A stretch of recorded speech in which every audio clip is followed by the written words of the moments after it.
All right, let's talk Dallas Cowboys. Of course, the Cowboys, they're always in the news, whether it's trying to extend Micah Parsons, lock someone else down, or have their eye towards the draft. But lost in the hustle and bustle was a really smart move the Cowboys have made this offseason, one of a number of them. But this one, when you really dive into the analytics, it looks like a really good job by the Cowboys leadership. We'll get into that in just 1 second. But first, I'm Nick, that's Andrew, and this is Saturday Morning Inspection.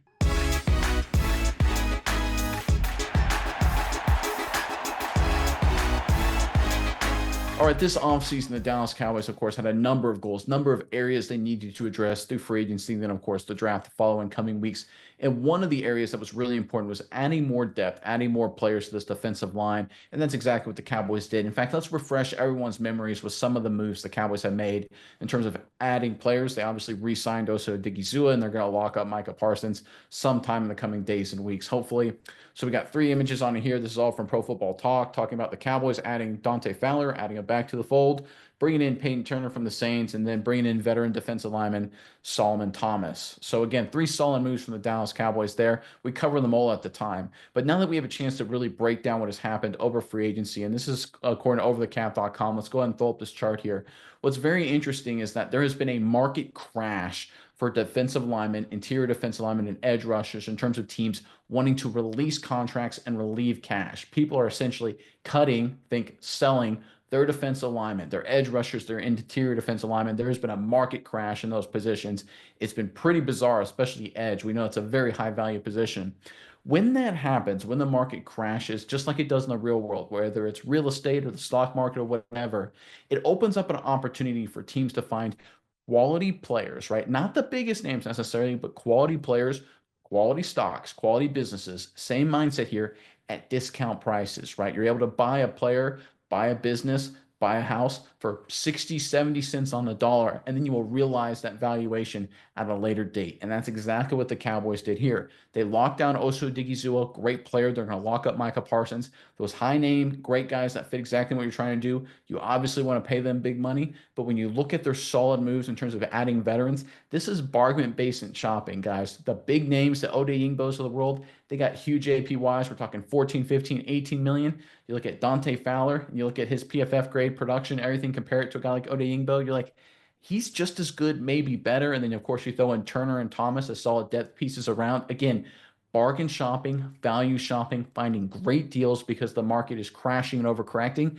That's what smart businessmen do. That's what smart investors do. The great Warren Buffett, he's a guy when the market crashes, he's buying, and he's been doing that for decades, looking for discounts when good quality businesses get discounted because the overall market is tanking. That's what we saw at edge rusher this offseason. For whatever reason, Dante Fowler should have gotten a lot more money.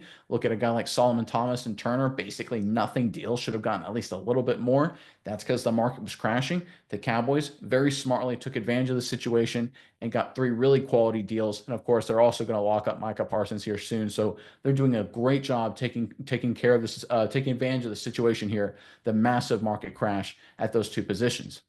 All right, Mize, I'm curious what your thoughts are on the Cowboys' movements and strategies here. But first, Cowboys fans in the comment section below. Obviously, Dallas has been active this offseason and free agents more than they've been in a number of years. But give us one move that you think has kind of slid under the radar a little bit, right? There's a couple interesting moves, and maybe one of the moves I've mentioned here that you think will have a really big impact, a move that not enough people are talking about, a player that you think will be a great addition. Give us that move, give us that player in the comment section below. But Miles, what are your thoughts on the Dallas Cowboys strategy here? Yeah, and I think again another smart strategy by the Dallas Cowboys. I think what we're seeing them do here is they're kind of splitting the field here.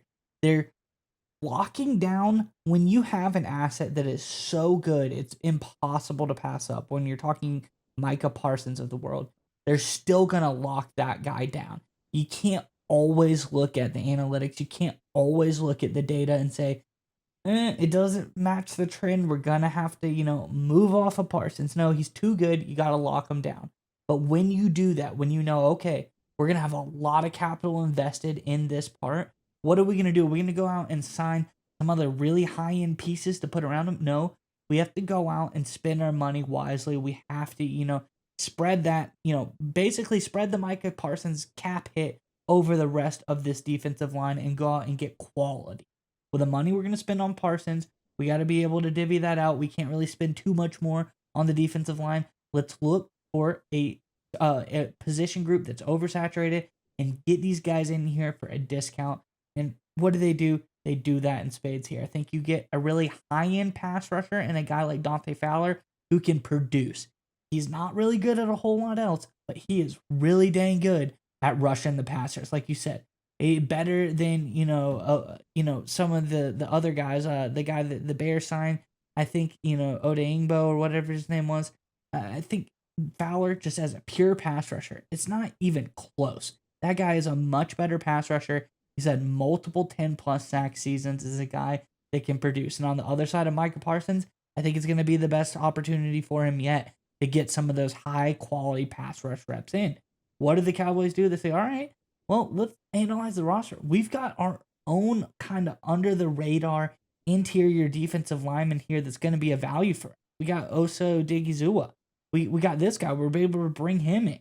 And we're going to, see the market, see what he brings to the table. And I think what the Cowboys got Odigizua for was a fantastic deal. A great steal for them, but just able to analyze the market and say, hey, there's a lot of defensive interior players around there.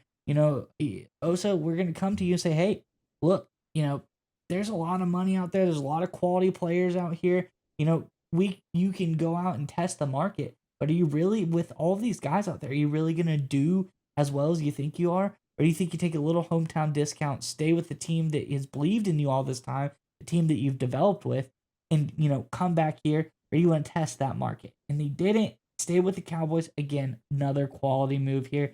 I just think across the board, the Cowboys, it's been a breath of fresh air. It's a lot of really solid moves, just a good, strong strategy, and it seems like they're sticking to it. That's the key here. I think they're sticking to the strategy, nothing too flashy. We're going to have to wait. I think the draft, we're going to either have a celebration or we're going to have to lock ourselves in the room for the next week after we see what happens in the draft, because they're either going to do something so fantastic that we're all right, finally got it. They know what they need to do. They've done some quality stuff. They've waited. They analyzed the market. They got a running back in the third round. Got a great playmaker in there as well. Just did some smart moves, or they go out and get some really high big name guy that nobody thought, maybe a little bit overreach. That's the case right here. I think they're going to do the smart thing. I think we're seeing this trend continue. I think these latest moves are proof of just that.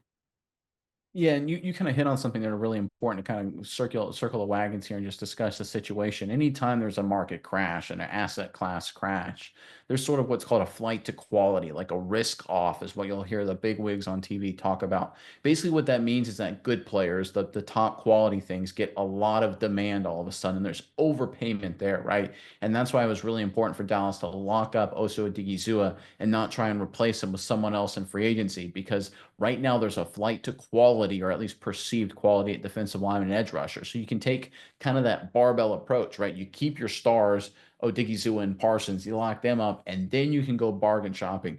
You've got teams like the Bears. I'm not trying to pick on the Bears here, right? I think they're an up-and-coming team, but they kind of overpaid because they're a good middle-of-the-road players like Odeingbo, but because there's such a market crash, there's a flight to quality, and a guy like Odeingbo, because everyone's scared of anyone that's not at least considered a good player. There's so much demand, his price gets bid up, and you have to buy into it, right? It's like what happens with a company like Walmart. Anytime there's a recession, people start throwing their money at Walmart because people will always be shopping at Walmart. Its stock gets bid up, even though it's not really worth it in terms of the fundamentals and the data.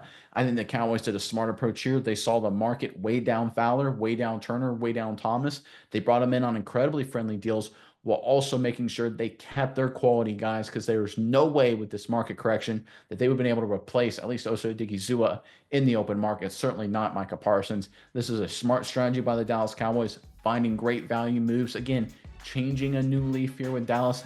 Great sign here for the future. Have to see the draft. That's always a big caveat. But I tell you what, Cowboys fans, the more and more data we get as the days go by, the future is looking brighter and brighter.